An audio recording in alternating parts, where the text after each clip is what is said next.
Today I just want to try if I can record the video about DSA. So I want to tackle this easy question. Leetcode 392 is subsequence of an array.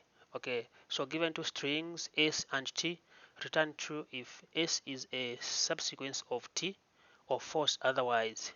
Okay, so this is pretty basic. Um, say it falls under array because a string you could say just work as same as an array, but let me not say it falls under array because it falls under strings. Okay, so what they're saying here is, look, we'll be given a subsequence of a, b, c, and then the array itself is a, h, b, g, d, c. So see that we have a here, we say the first index, b is on the second index, c is the last index in the string itself. So here, so what they want also is that these subsequence should be actually be in this order. So we can't have a here and then we have c here and then we have b at the end. This will return false, so they should match, like, yeah. So like the index, the kind of not really an index but the order can match. We can have some adjacent stuffs in the middle of before the subsequence that we are looking for. That will be fine. So for instance here also, if we the subsequence is not found in the target string, it should return false. So for instance here we have a, x, c.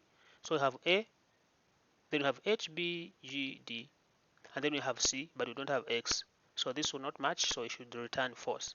So I thinking of one approach that I can use. So the brute force would be to just loop through this string and compare everything. That will be n squared. But there's a better solution that can uh, run in n. So we can do it in a linear times complexity. So without wasting your time, so I'm going to declare the left pointer. So I'm going to explain this approach as I code. The left pointer will be equal to 0. Then of course the right pointer is equal to the length. So it's going to be the length of uh, the tail, which is like the actual string. Then we go to have a pointer which will be just a zero. Okay, this pointer we are going to use it to point in the subsequence, while left is left and right, and the pointer also is less than the length of the subsequence. Okay, because we want to check both. So here we're just going to say if what, so we want to see the want to see the target here, like if the left, let's say if this first one here, if this first one here is matching to this one here, then we should do something. Okay, so you're going to say if t l this is equal to uh, this is the pointer here. Okay, if it's equal to that, then we've found what we are looking for, but we're not going to return true. We're going to increment the pointer by one.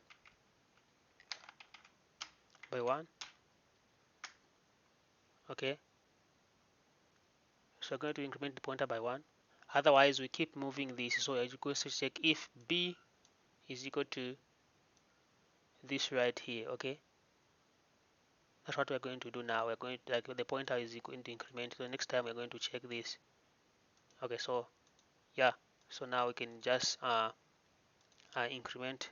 So l plus 1, and then we are just kind of done. We can now just return a pointer. So we can we know that the pointer should be the same length. So if we add this, so like adding 1 to we're adding one to a pointer, so at the end of this iteration we are expecting that the pointer should be equal to the length of the subsequence. So you can just use that and say take is equal to length of s, then return true or false. So this should solve the problem. Let me just try to run this and see if we've made any mistake or not. Okay, taking time. Okay, true. Let's submit so I can run all the test cases. Yep, worked. It's been accepted and is optimal. If you can see. So the so the time complexity uh, will be O of n. That will be time. Space will also be O. Constant space. We are not storing anything here, so all these are constant space. So because of this iteration here, no wonder we have O of n, where n is the number of elements within the string. Okay, so thanks, hope you like it.